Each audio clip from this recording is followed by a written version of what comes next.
My next guest was one of the first television personalities ever on television.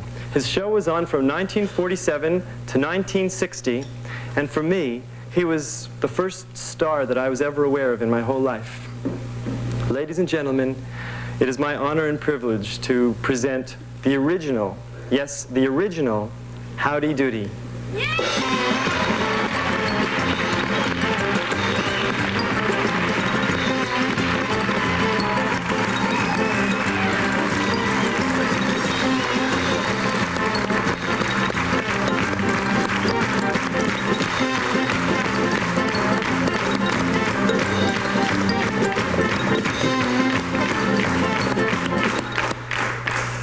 Hi, Howdy. Oh, well, hi, Andy. How are you? Oh, boy, I'm fine, and how about you? I'm fine, thank you. Wow, thanks for coming on my show. Oh, well, thank you for having me on your show, Andy. Boy, it sure feels great to be here. Well, it's great having you. You know, Howdy, I was watching you ever since I was a real little boy.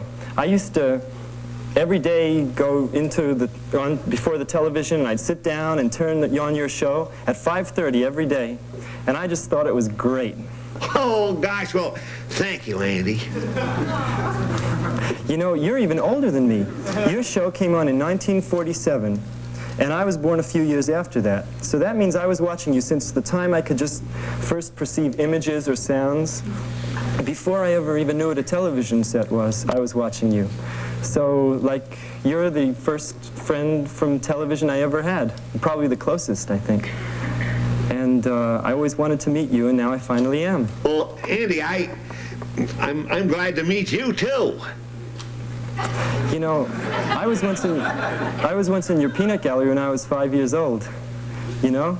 And I was just sitting there, and I was kind of depressed because I could see what everyone was like when they weren't on camera. And I could see the man who was working your strings.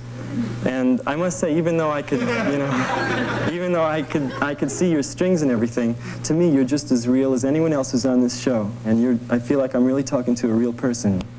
But anyway, one thing I wanted to do that day, and they wouldn't let us because there was too many kids.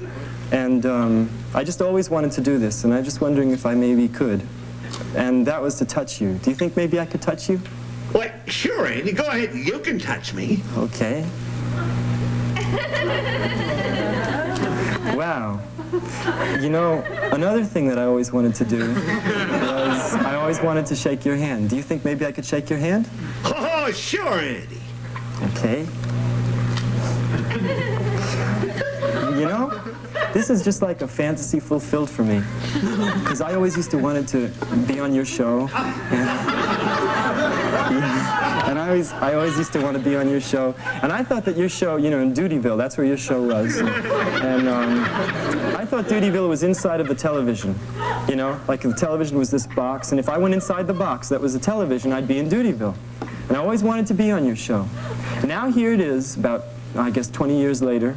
And I have my own show, and you're on my show. That's right, Andy. Well, your show went off in 1960, right? And that was about 17 years ago. What have you been doing all these years since 1960? Well, they keep me in a box, see? Really? Now, when the show went off in 1960, they just stored me in a box. Well, that's terrible.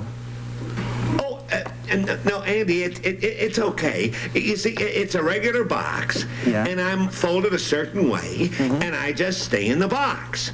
The only thing, you see, when I'm in the box, well, I look like this. But Howdy, isn't it boring? Oh, yeah, sure, it's kind of boring, because, well, there was nothing for me to do for all those years, and that's why I really enjoyed being on your show tonight. Well, being in front of the lights and seeing all the boys and girls again, oh boy, it's really wonderful. Well, it's really wonderful to see you again, too. You know, that I just always wanted to do this, you know, and I always wanted to meet you, and I just have so much that I'd like to tell you, and I wish we could talk more.